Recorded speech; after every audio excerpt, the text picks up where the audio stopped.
guys. Super nice, the dance. Super nice. You know, when I was younger, when I was your age, I used to love dancing too, a lot.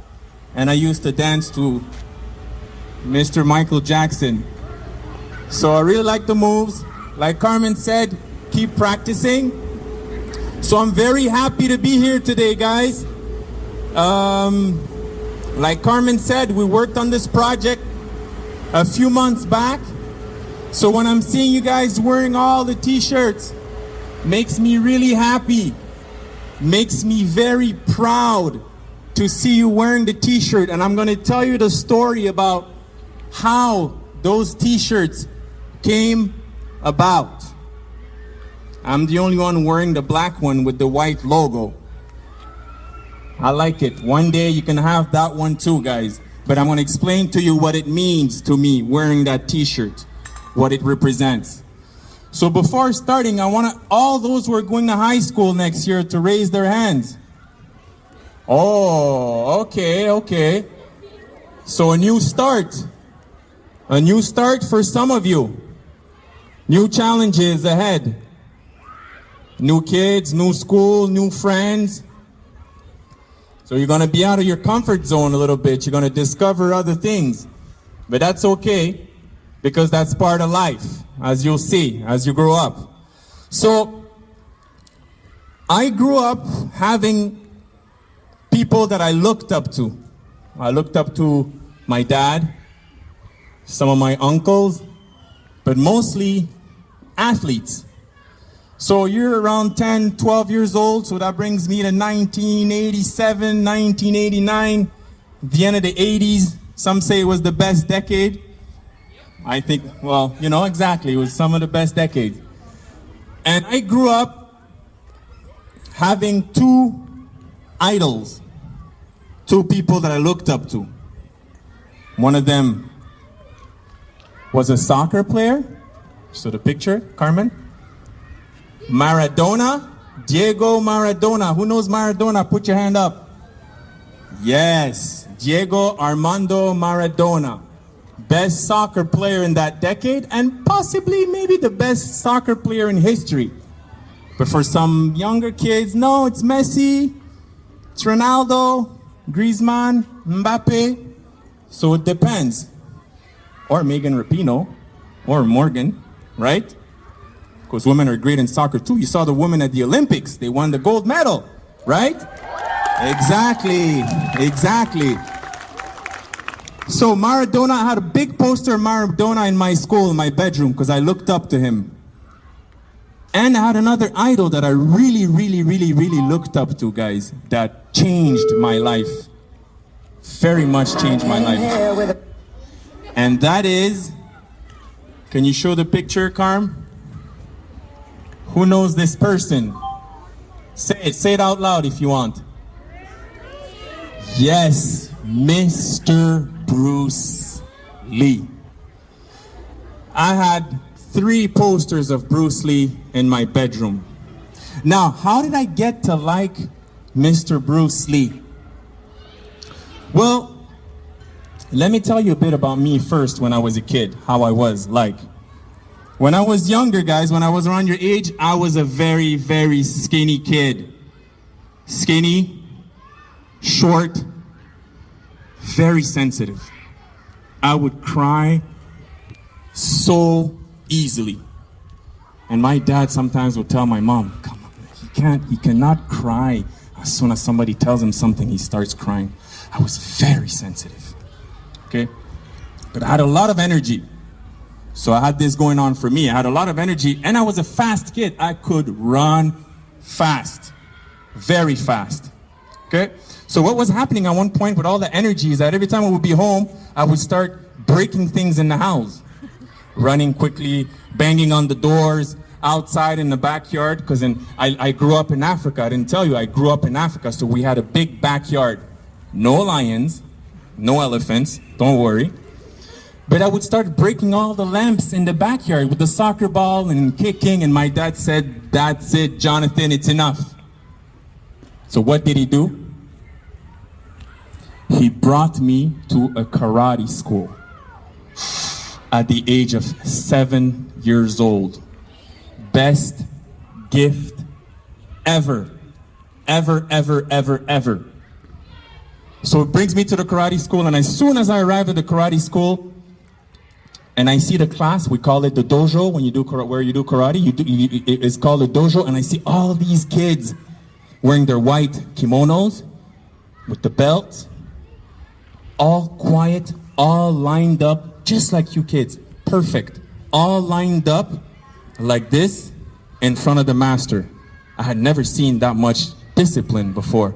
So I walk into class, I'm like, whoa, that's beautiful. And then at the end of the class, I saw the master that everyone was facing. And at 7 years old, I told myself, I want to be like that guy. I want to have the black belt like him. And I want to have students respecting me the way I'm seeing those students respecting the master. And I loved Bruce Lee, so I had everything going on for me. So my dad puts me in karate, and I'm training hard. I'm having all my energy is going into kicks, punches. I go up in belts. I get my yellow belt. I do katas. I do competition. I win trophies. And then one day, I go to class, and there's this new kid that started. Okay, there's this new kid that started. White belt, glasses. In my head, I found him a bit funny looking. So what happens when you're good at something, you want to be cool. So I wanted to be cool, and I wanted to show that kid that I'm the boss here. I have my green belt. All the other kids know me. So I thought I was going to teach him a lesson. So the master lets us spar a little bit, you know, kicking, punching. So I was going a bit hard on him. So at one point I kick him, grabs my leg, sweeps my leg on the floor, and I fall flat. Boom! The whole class stares at me. I'm on the floor, I'm on the ground. I'm like, what just happened? Complete silence, just like this. And I'm the star of the class, eh? And I'm on the floor. So this kid wants to give me his hand so I can get up. Did I take his hand? No. Why? Because Mr. Cool was on the floor. I was embarrassed. That kid had just embarrassed me. Who is he to put me on the floor? I'm a green belt and you're a white belt. You just started. I've been here for a few years now. So I didn't accept his hand. So the rest of the class, I couldn't do the class correctly because I was off. The cool guy was embarrassed. So on the way home, my father saw that I wasn't happy, that something was wrong. And he told me, Jonathan, I saw the attitude you had with that new kid, but there's one thing you need to learn, son. You need to respect the other. So in my head, I'm 7 years old. I'm like, what do you mean, respect the other? I respect you, you're my father. I respect mom, because I know I'm going to get a spanking if I don't. I respect my uncles. I respect my older cousins. Why am I going to respect a kid that I don't know? Who comes into my karate school class, who's a white belt, who wears glasses, who I thought looked funny. Why am I going to respect him? He looked at me and goes, you need to learn how to respect the other. Doesn't matter how they look. Doesn't matter if they're smaller than you. If you think they look funny, if you think they're different, respect the other. And I grew up listening to my father, and I respected my father in the sense that if my father moved to the right, I had to move to the right. If my father told me, get up, son, I would get up right away. No hesitation. That's the respect that I was brought up with. But I learned a new respect to respect my classmate. So that was my first lesson of learning what respect is. Mr. Cool, Mr. I'm better than you, Mr. Green Belt was put on the floor by someone smaller, someone who just started. After that, every single time I went to my karate class, I would treat every single student with the same respect. Whether it's a white belt that just started, even if he's 5 years old, to the master who's a black belt with seven dans, 7 degrees. I would treat them with the same respect. I would walk in a class, take my position, salute all my other classmates. And that's how I've been conducting myself in every single sporting activities that I've had since, because that's how I learned respect. You'll probably learn it, that's my story, you'll probably learn it in different ways. You'll probably go through an experience that will make you realize, oh, maybe I need to be careful how I speak to that person. Maybe I shouldn't laugh too much at that person because I don't know what that person is going through. Okay, that person doesn't look like me, we're different, but it doesn't mean I'm better than him. So that's how I had learned my lesson. And it hit me hard. So you're starting to understand what the logo on your shirt means, respect. Okay? Respect the smaller ones, respect the others, respect the other that's different than you, because you are different yourself too. So remember, very important, before I started martial arts, I pointed out to my master and I said, this is who I want to be like. Remember that. I was 7 years old, okay? So I bring you to my other experience because I told you that I like soccer a lot. So a few years later, I moved to another country in Africa. And the school that I went to was called the American School of Niamey, another country in Africa.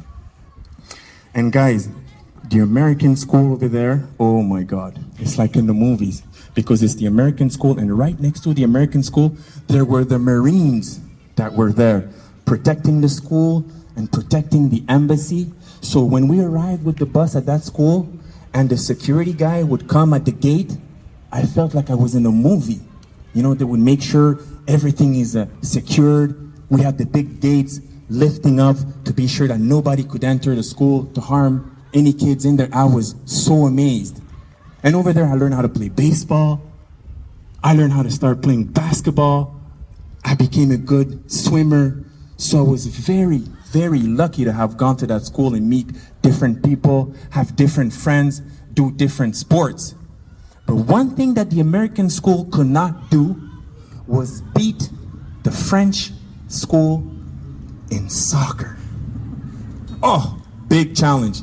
So I arrived in that school. You know, I knew how to play soccer, but we had to beat that team. We had to beat the French school. So we never beat them, and they used to destroy us, 5-0, 6-0, 7-0, and it was my first year at that school. So a lot of kids were thinking, oh, Jonathan is this new kid, he's there, apparently he's very good in soccer, etc., etc. So what happened when I knew that the game was coming up, let's say in 4 months, I started, oh my God, I got to start preparing. 4 months, Jonathan, you have time. No, started training because I wanted to win that game.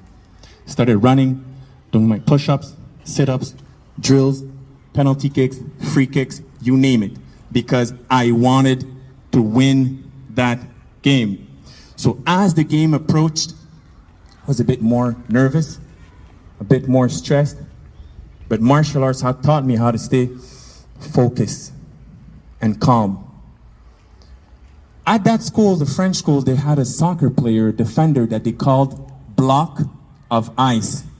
Huge kid compared to me, massive. 2 times my height. Like, imagine a big block of ice, solid hard. Like, nah, there's no way we can beat that team. That's what I was telling myself.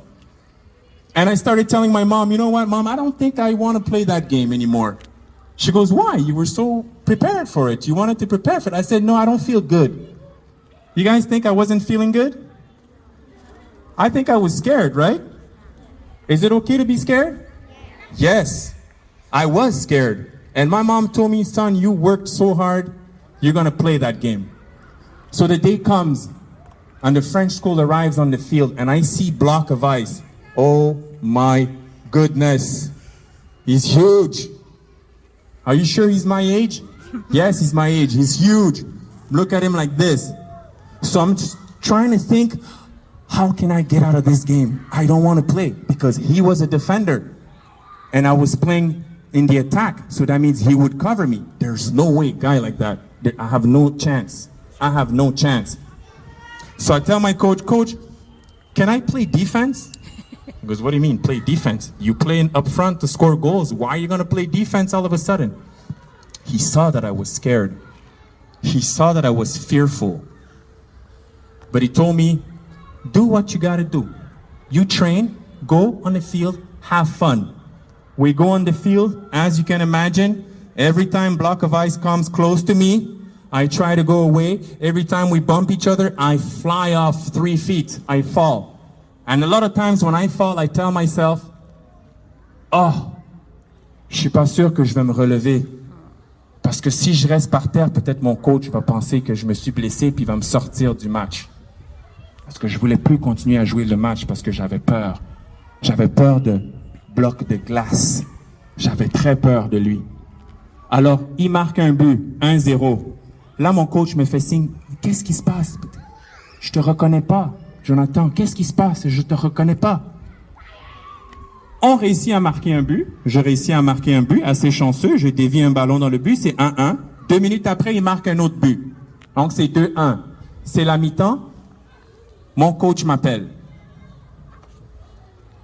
Qu'est-ce qui se passe? Ah non, coach, nanana. Qu'est-ce qui se passe?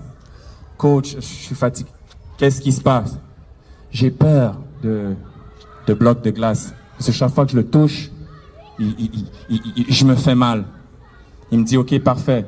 Tu t'es entraîné. Ça fait 3 mois. Est-ce que tu as eu la chance de faire ce que tu as fait pour t'entraîner? J'ai dit non, mais j'ai peur. Il dit, parfait. Qu'est-ce que toi, tu as que bloc de glace n'a pas? Rappelez-vous, je vous ai dit quand j'étais petit, qu'est-ce que j'étais quand j'étais petit? J'étais timide, petit, mais j'avais quoi? La rapidité. Excellent. Alors les coachs, comme les professeurs, sont des personnes qui vont changer votre vie. À un moment donné dans votre vie, il y a un professeur, un parent ou un coach qui va vous dire quelque chose qui va changer le parcours de votre vie. Alors mon coach m'a dit, qu'est-ce que tu as que lui n'a pas? J'ai réfléchi, j'ai dit speed, rapidité. Excellent. Retourne sur le terrain et utilise ta vitesse. Dès que j'ai reçu le ballon, j'ai commencé à courir. Est-ce que vous pensez que bloc de glace était capable de m'attraper? Alors, qu'est-ce qui s'est passé pour que monsieur bloc de glace soit capable de m'arrêter sur le terrain? Qu'est-ce qu'il était obligé de faire? Oui. Il était obligé de courir vite, mais il n'arrivait pas à me rattraper. Donc, qu'est-ce qu'il faisait? Slide tackle, exactement. Il m'a fait un slide tackle ou il devait me tirer le chandail. Hein? Il devait me tirer le chandail. Alors, qu'est-ce qui se passe s'il y a un slide tackle dans la boîte de pénalité? Pénalité. Excellent. Donc, j'ai une pénalité devant moi, j'ai un penalty. Oubliez pas, je cours vite, mais j'ai quand même peur. Je sens plus mes jambes à cause de la peur. J'arrive plus bien à respirer parce que c'est le tir de pénalité et j'ai tous les joueurs et toutes les deux écoles, l'école française et l'école américaine, qui sont tous autour du terrain, qui sont en train de crier. Oh my God, je panique. Oh, est-ce que je vais être capable? Est-ce que je vais être capable? Alors, je recule, je prends une respiration, je ferme les yeux, je pense à tout le travail que j'ai fait, la discipline, la persévérance, tout ce que j'ai appris aux arts martiaux, tout ça en 5 secondes. Je prends 2 pas de recul. Tout le monde est content. C'est la première fois qu'on avait marqué plus de 1 but durant les 5 dernières années de l'école américaine où j'allais. Donc pour nous, c'était déjà un exploit. Mais à ce moment-là, malgré la peur que j'avais, j'ai dit on doit gagner ce match. Tous mes autres collègues, tous les autres avec qui je jouais travaillaient fort. Fait que je me dis, je veux faire mon maximum pour permettre à mon équipe de gagner, parce qu'on méritait de gagner. Et là, ma confiance en moi a commencé à monter. Hein? Oubliez pas, il y a 1 semaine, j'étais comme ça, je voulais plus aller au match. Non, j'avais trop peur. C'était impossible pour moi. Le bloc de glace était là, moi j'étais ici. Et là, tout d'un coup, la confiance. Le coach m'a dit, tu as la vitesse. On n'était plus capable de m'attraper sur le terrain, les défenseurs. Ma confiance est montée. Ma confiance est montée. Il restait 2 minutes au match. J'ai marqué le but gagnant. Un des plus beaux moments de ma vie. Tous les joueurs ont couru. Ils ont sauté sur moi. Vous vous rappelez, les femmes canadiennes aux Jeux Olympiques, quand ils ont gagné, vous voyez toute la joie qu'elles avaient. Et moi, quand je les ai vus courir comme ça, je me rappelais de cette histoire-là, de ce jour où j'ai marqué ce but et que tous les enfants ont sauté sur moi. Quand le match est terminé, bloc de glace marchait vers moi. Parce que les autres élèves de l'école française, ils voulaient pas nous serrer la main. Parce qu'ils n'étaient pas contents d'avoir gagné. Ça arrive des fois quand on perd, on n'aime pas perdre. Alors, les autres n'ont pas voulu serrer la main. Bloc de glace, de qui j'avais très peur, est venu vers moi. Alors, il m'a serré la main. Et il m'a fait ça, comme ça. C'est le seul joueur. Et quand il a fait ce geste, tout le monde regardait. Il y en a qui pensaient, mais qu'est-ce qu'il fait? Mais pourquoi il va voir Jonathan? Qu'est-ce qui va se passer? Est-ce qu'il est fâché parce qu'on les a battus? Il est venu me serrer la main. Et il m'a fait ça. J'avais 11 ans. Quand il m'a serré la main et qu'il m'a fait signe comme ça, ce que j'ai senti, c'est que je venais de mériter son respect. Je venais de mériter son respect. Parce que bloc de glace faisait peur à tous les joueurs dans l'équipe. Et ils savaient que j'avais peur. Mais dans les dernières minutes, ma confiance est montée. Mon coach m'a dit quelque chose qui a allumé quelque chose en moi. Et j'étais une autre personne. J'ai fait gagner mon équipe et le meilleur joueur de l'autre équipe est venu me serrer la main. Il n'était pas obligé de le faire parce qu'il venait de perdre aussi. Il n'était pas content. Et c'était sa responsabilité de m'arrêter. Alors quand il m'a serré la main et il m'a fait signe comme ça, la façon dont je me suis senti, je me suis dit, wow, I just earned his respect. I had learned what respect was in martial arts with that kid that put me on the floor. And I had just earned respect from a kid that scared me a lot. I never, ever wanted to lose that feeling of being respected. And I remember what it took to earn it. Because I had shown discipline, perseverance, respect. Always kept my head up, always worked hard. And when the downtime came, quand c'était plus difficile, qu'est-ce que mon coach a fait? Comme les professeurs font avec vous des fois, ils vous élèvent. Learning respect, earning respect. Ça, c'est très important. Ça, c'est mon histoire. OK?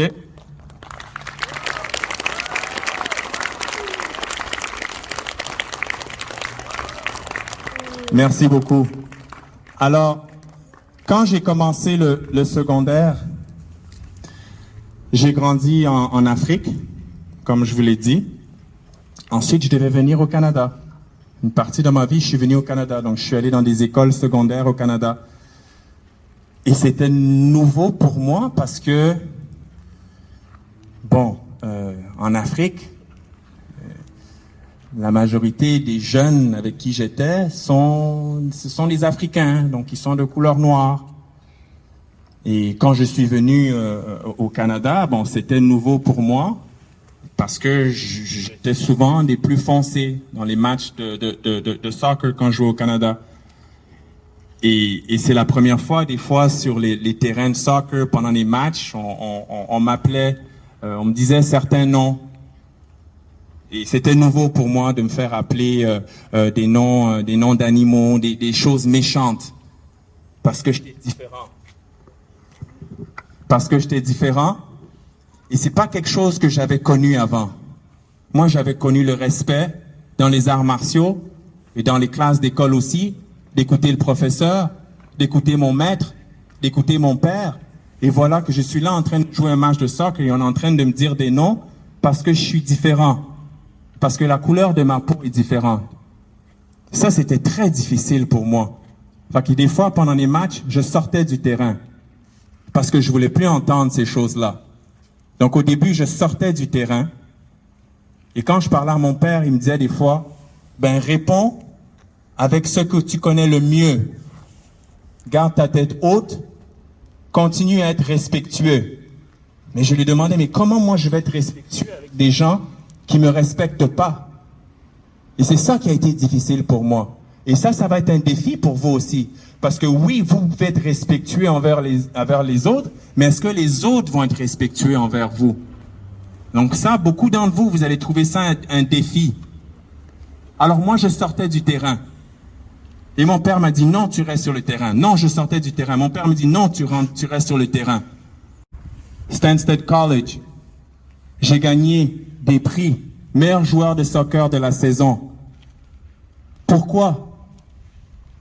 Si je jouais une bonne partie des matchs, je jouais pas parce que je me faisais insulter. Comment j'ai pu gagner ces trophées-là? Ben, c'est parce que quand j'ai décidé de revenir, continuer à jouer, les professeurs, les coachs étaient surpris de voir que j'étais capable de rester sur le terrain et de toujours montrer du respect aux autres. Mais je répondais parce que je savais. Je respectais les autres, même ceux qui riaient de moi. C'est difficile à comprendre, hein? Et je marquais des buts. Et je peux vous dire que les défenseurs, ils couraient après moi, là. C'était difficile de m'attraper. Alors c'est comme ça que j'ai répondu à la discrimination, au racisme que j'ai vécu, parce que j'étais différent. Alors ça va pas être facile pour vous, vous allez avoir certains petits défis.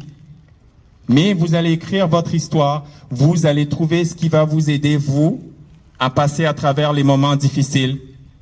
Donc j'ai demandé aux autres groupes de jeunes plutôt de votre école, quel sport ils aimaient faire, quelles activités ils aimaient faire.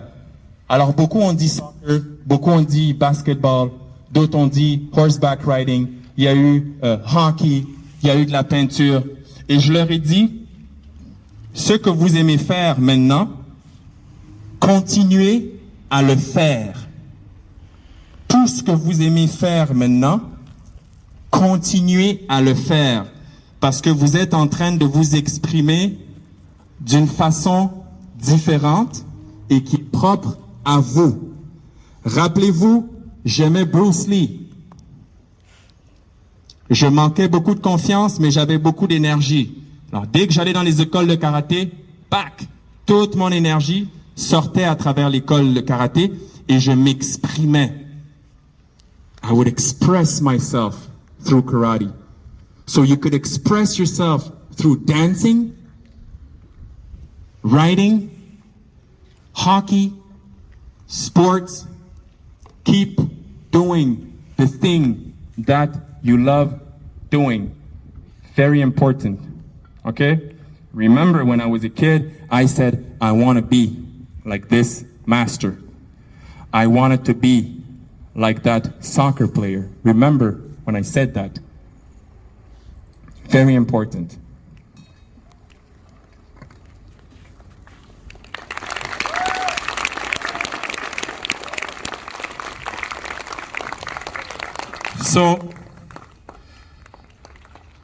So I lived a bit of racism. I lived a bit of discrimination. But what hurt me the most as a kid is I went to this high school when I left Stansted, that school that I went to, beautiful school. And I saw for the first time bullying. Everyone who knows what bullying is, put your hand up. Excellent. Very important. I wasn't bullied. I was not bullied. What helped me? People knew I knew martial arts. 1. They knew I was a soccer superstar. 2. And I didn't bother anyone.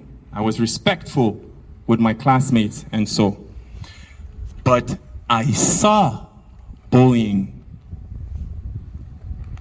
I saw bullying. Until today, as I'm telling you this, I feel a lot of hurt and a lot of pain because kids can go through difficult realities.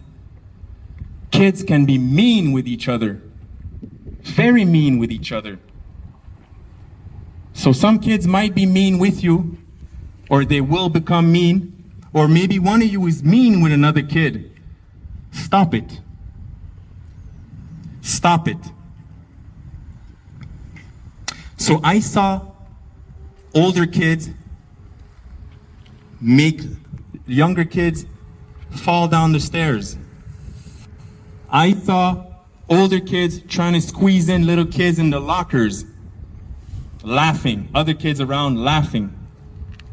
I saw older kids hitting the kids' books just before they were entering the class, and other kids laughing. Did I do something about it? I was scared. At first, I was scared. Remember my soccer story? I was scared. I would see the other kids bully younger kids, and I was standing there and I couldn't do anything. I'm telling you the truth. I didn't do anything at first because I didn't want those bullies to come and pick after me, even if I knew karate. Because a lot of times there were 5, 6, 7 gangs together, bigger kids. I couldn't do anything. And I would go back home and I would close my door and I would be so sad that I couldn't do anything. Or make kids that bully realize the pain that they do to other kids.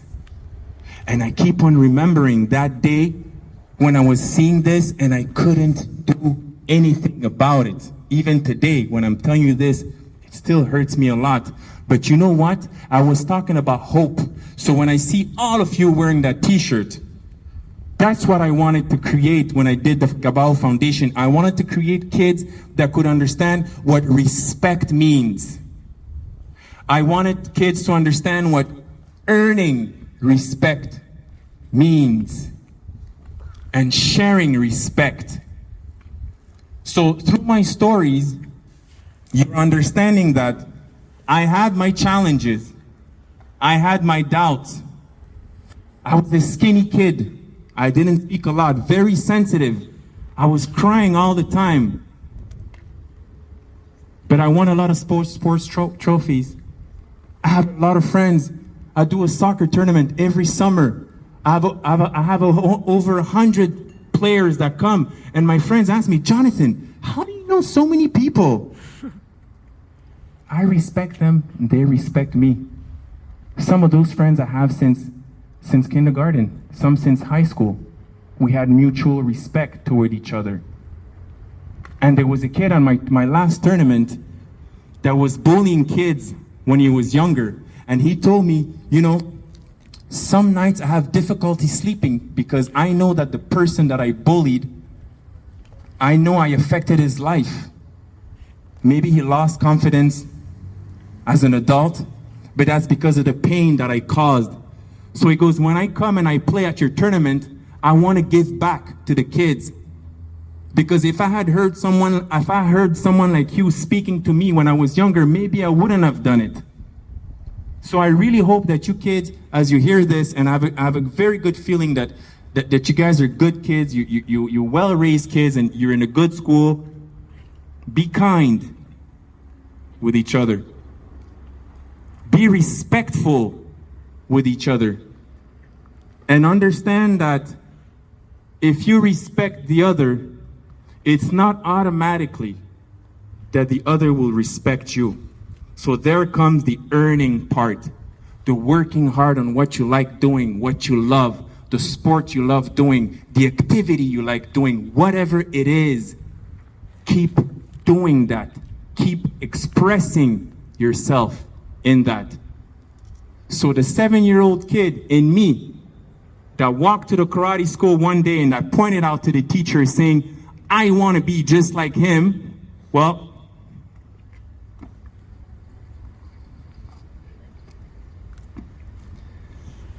I have my martial arts school now. Okay, this is a picture taken 4 years ago. Nowadays, now we triple the number of students. Okay, I have around 30, 40 kids, around 20 adults. Shy kid, very sensitive, crying all the time, not believing in himself. I pointed out to the teacher with the black belt, I said, I want to be like him. Here it is.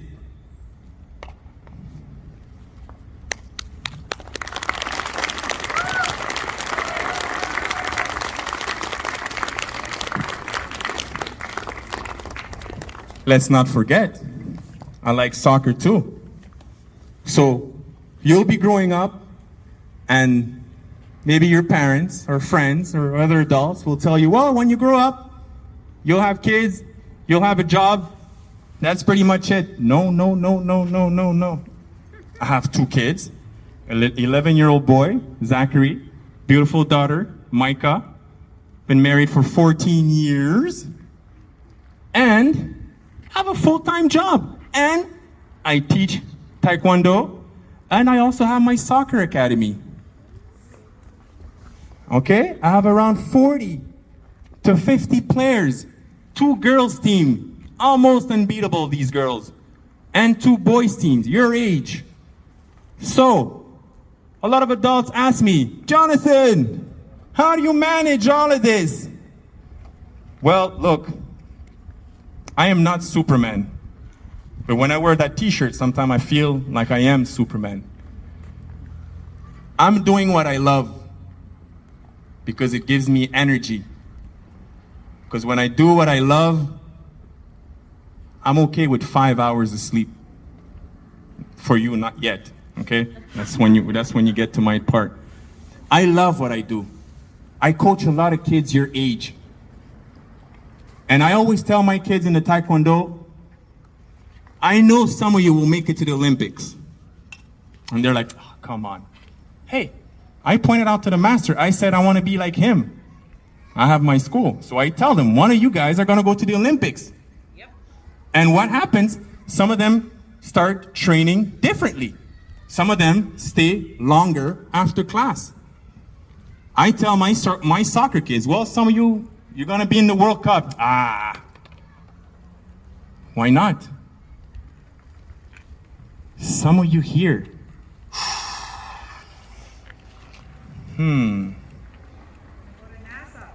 NASA. Mars. Next prime minister, female prime minister. Oh yeah. So, dream high, dream big. And I'm going to tell you one truth. The path is not going to be easy. But if you have the tools that I discussed with you that helped me, and remember what I said, kids. You respecting the other doesn't mean that the kid is going to respect you. So that's where the earning part. Those posters I'm seeing all over your walls, learn it first. I learned it the hard way with the kid that put me on the floor in front of everyone. Mr. Cool was on the floor, so I learned it. Earned it. I was scared because of another player who was twice as big as me. But he came and he shook my hand at the end of the game. I earned his respect. I never wanted to lose that again. And then in high school, I was being called names because the color of my skin was darker than the others. But I answered with what I knew best. Discipline, perseverance, respect. Got many trophies out of it.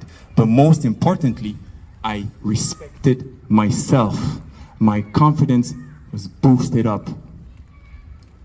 And you know what makes me the most happy right now? Speaking to you kids. Because I have a full-time job. You know, I worked hard. I have a good job. But speaking to you makes me the most happy. Seeing you wear those t-shirts, I really hope if every one of you can touch another kid with my story that I told you today, or with what respect means to you, imagine how it can slowly impact other children and bring a bit more kindness, respect, and love. Imagine, kids, dream big. If you're feeling down today, your head is down because you have problems and you feel you're never gonna get there, remember my story, because I was your age. I was also your age. And at your age, I was looking at myself so down because I thought physically, oh man, no way a skinny guy like me can become a professional soccer player or even a martial arts master. I proved myself wrong through work, through perseverance, and through discipline. So that's pretty much the stories that I wanted to share with you kids.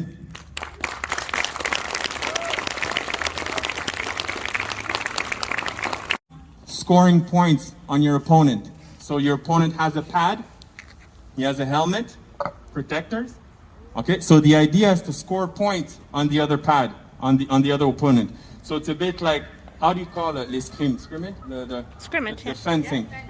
The fencing, you know? And when you have to score. So same thing. So Taekwondo, you have two people who are front of each other. So the idea is to try to score on the other. Boom. Okay? So you could have a round kick to the body, a back kick, or you could have a shot to the head. Boom. Okay, so that's 3 points. So you could have spinning back kick, or you could have hammer kick. All right, so these are all kicks in Taekwondo that you try to time them to score points on your opponent.